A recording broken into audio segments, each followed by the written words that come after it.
At 1930 Moscow time, the evening of September 21st, 2025, inside Putin's luxurious Crimean guest house, the first warning is the floor vibrating.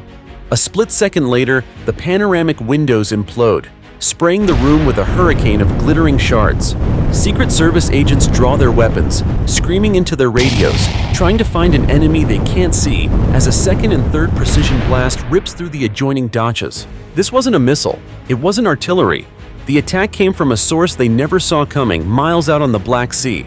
The weapon system was a 16-foot Ukrainian drone boat, the Magura V5. It had already launched its payload, a swarm of OSE FPV drones, 13-inch guided missiles, each packing a shaped charge that turns concrete into dust. The target was the Foros Sanatorium, the private playground for Russia's war criminals, flanked by 4 state-owned dachas where the FSB draws up their next wave of secret plans.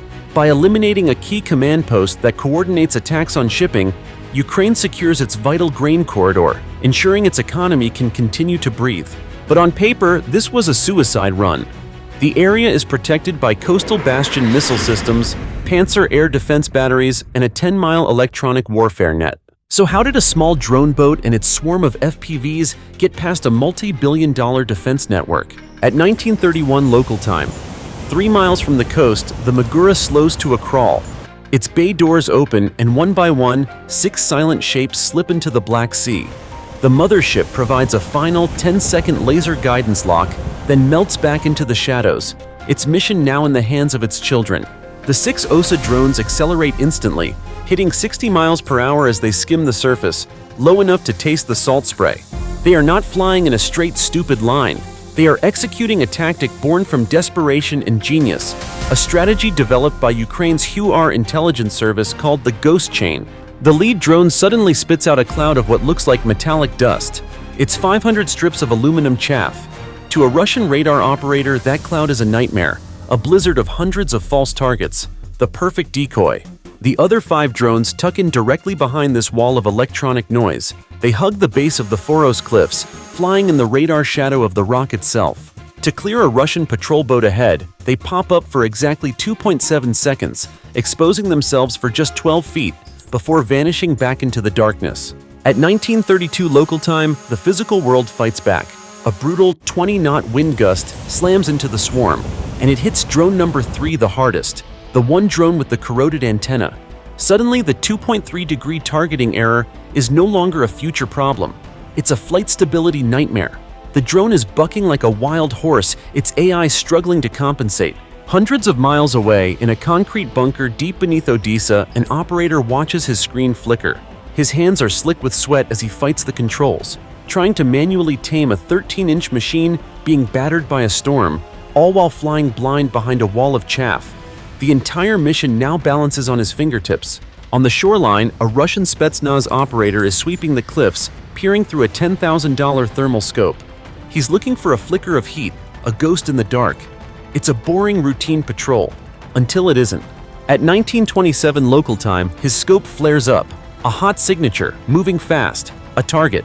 He raises his specialized drone gun, a weapon that fires a focused beam of electromagnetic energy. Miles out, the decoy drone's electronics are fried. It erupts in a shower of sparks and plunges into the sea. A successful kill. As he radios in his victory, he has no idea that the real swarm, the 5 invisible assassins, are slithering past him in the darkness below the cliff line. He just won a battle against a ghost. But his radio call awakens the real monsters. 30 seconds later, the radar screen at a Panzer S1 battery near Yalta lights up like a Christmas tree. The operators don't see 5 small drones. They see what the chaff cloud was designed to show them, a single massive signature moving at 60 miles per hour. The system's computer screams one word: enemy. A command is given. A $20 million air defense system locks onto the cloud of aluminum foil. A multi-million-dollar surface-to-air missile ignites, accelerating to Mach 3 in seconds, racing to intercept the threat. In the bunker in Odessa, the Ukrainian operator watches the missile track on his screen and smirks. "Go ahead," he mutters. "Waste your money." The missile impacts the cloud with devastating force, vaporizing the aluminum strips in a flash of light. The Russians think they just scored a direct hit. In reality, they just punched a hole in the air. They just declared war on a shadow. And while all eyes are on the Phantom they just killed, the Magura V5, now 10 miles offshore, plays its final card. It begins broadcasting a fake electronic signature mimicking a much larger vessel. On the screen of a Russian patrol boat, a new priority target has just appeared, drawing them further out to sea and clearing the final path for the swarm. The trap has been perfectly set. At 1928 local time, the sirens across Sevastopol scream to life. From an airfield just miles away, an Su-30 fighter jet rockets into the sky, its afterburners tearing a hole in the night. It's a Mach 1.9 beast, a $50 million predator built for one purpose: to kill anything that flies. So how can a handful of plywood drones possibly survive? By refusing to play its game, the swarm executes its next command and splits apart. 2 drones drop even lower, becoming nearly invisible in the sea clutter. The other 3 climb to 200 feet. Suddenly, the Russian pilot isn't hunting one target. He's trying to solve an impossible geometry problem, with threats at multiple altitudes, all maneuvering towards a no-fire zone dangerously close to the supposedly civilian dachas. He can't engage them all. Frustrated, the Russians unleash their digital hammer. A 5-mile-wide blanket of electronic warfare descends, an invisible hurricane of radio energy powerful enough to deafen any machine. The operators in Odessa watch their control links fill with static. For a moment, the drones are on their own. But the OSA's AI simply ignores it. It's like a teenager putting on noise-canceling headphones to tune out their parents. The system no longer needs GPS. Its internal gyroscopes feel every turn, every dip, every acceleration. It's now navigating by instinct, with 98% accuracy. You can jam the sky, but you can't jam the laws of physics. However, the fight isn't just in the air. On the ground, the Spetsnaz teams are waiting. They deploy kinetic nets and open fire with thermal-guided machine guns. A stream of tracers connects. One of the OSA drones disappears in a flash of fire, a brilliant, momentary firework against the dark cliffs. 1 down. 4 to go. In the Odessa bunker, the operator wipes sweat from his brow. His screen flashes the most important number of the night: 20 seconds to target. He grips the controls. "Hold steady," he breathes. "Just hold steady." Russia has a cheetah. Ukraine has a fox. And in a game of hide-and-seek, the fox always has the advantage. The Russian defense network is in a frenzy. They are throwing millions of dollars of ammunition at the sky, hunting for the last 4 drones. It seems like a losing fight for the swarm, until Ukraine plays its ace.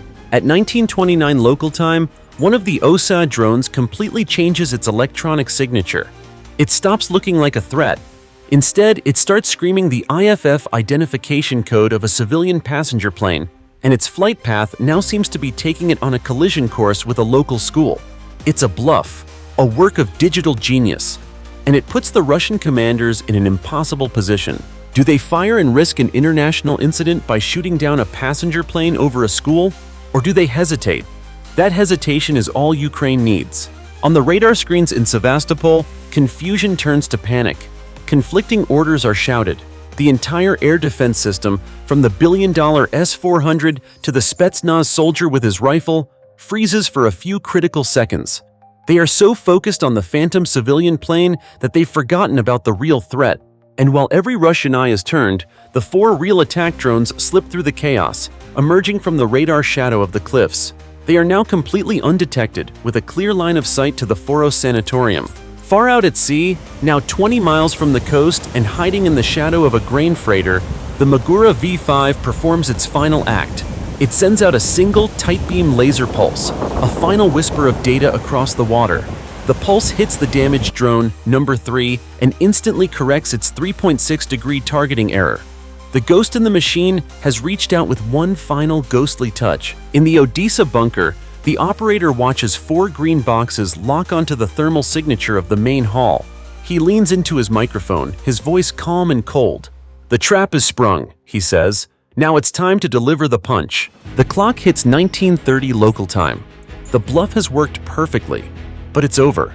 The Russian commanders realize they've been played, and their hesitation turns to pure rage. The Panzer system comes alive, its 30mm cannons opening up, spitting a wall of steel into the air at 4,000 rounds per minute. The sky erupts in a storm of explosive shells, each one designed to shred an aircraft. It's a desperate final attempt to stop the inevitable. But the 4 OSA drones don't try to evade. They don't scatter, they converge. Like four avenging angels, they dive through the curtain of fire, lining up on their single point of attack, the main hall of the sanatorium. The lead drone, the one with the repaired targeting, places its crosshairs directly over the heat signature of the crowded banquet hall. A perfect, unshakable lock. In the Odessa bunker, the operator's voice is ice. Fox 3, release the payload. The command is given. This is the Stafeta, the baton pass. The drones are not the weapon. They are just the delivery men. Four 1.5-pound shaped charges detach from their hardpoints, their fins snapping open as they begin their terminal dive at over 200 miles per hour. Their job done, the four drone motherships bank hard, turning back towards the sea, back towards the safety of the Magura, now waiting patiently in the shipping lanes. The operator in the bunker doesn't wait to see the impact. He stands up, slapping the console in triumph. "Delivery complete," he shouts to his team. "Now we get the hell out of here!" Inside the dacha, the party has turned into a nightmare. The distant thunder of the Panzer's cannons is now a deafening roar. A Spetsnaz commander screams into his radio, "Swarm! Fire at will! Fire at everything!" A high-ranking VIP drops his glass of caviar, shattering it on the marble floor. "How is this possible?" he yells. "We jammed everything!" But the OSA's warheads don't care about jamming. They don't have electronics to fry. They are pure kinetic rage, guided by the unchangeable laws of physics. The moment of impact is a masterpiece of violence. The first warhead hits the glass roof of the main hall. It doesn't just shatter, it vaporizes. The 4-inch thick armored glass is struck with 1,700 foot-pounds of force, the equivalent of being hit by a pickup truck at highway speeds. The 1.5-pound shaped charge inside detonates, but the explosion doesn't just expand, it focuses. In a microsecond, the copper lining turns into a superheated jet of molten metal, burning at 5,000 degrees Fahrenheit. This jet punches through the marble floor of the banquet hall as if it were cardboard, a finger of man-made lightning striking the heart of the beast. And then, the dominoes begin to fall. The initial blast sends a wave of debris into the building's main kitchen, severing gas lines. A secondary explosion erupts, a massive fireball that blows the entire western wall of the sanatorium into the Black Sea. Another warhead finds the VIP garage, turning a $750,000 armored Mercedes into a 100-foot column of fire. The final warhead strikes the special event hall dead center. The secret meeting table and the war plans on it are turned to ash. The resulting electromagnetic pulse from the blasts fries the local radar systems, leaving a massive section of the Crimean coast completely blind. As dawn breaks over the Black Sea, it reveals the full picture. The $50 million sanatorium is a smoking ruin, a jagged scar on the beautiful coastline. Russia's secret war plans? Disrupted, their Black Sea fleet forced to pull back, widening the safe corridor for Ukraine's grain exports by 20%. The final shot is a slow zoom in on the Ukrainian operator in his bunker in Odessa. He's watching the satellite feed of the destruction, and a small, determined smile crosses his face. The oldest lesson is always the truest. The biggest wolf can be brought down by the smallest arrow, if the aim is true. Ukraine's ghost chain, born from the front lines of a brutal war, turned the sea itself into a weapon. The Russian Empire?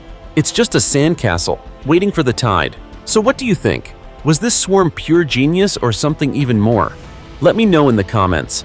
Like and subscribe for more stories from the front lines where ingenuity is the ultimate weapon.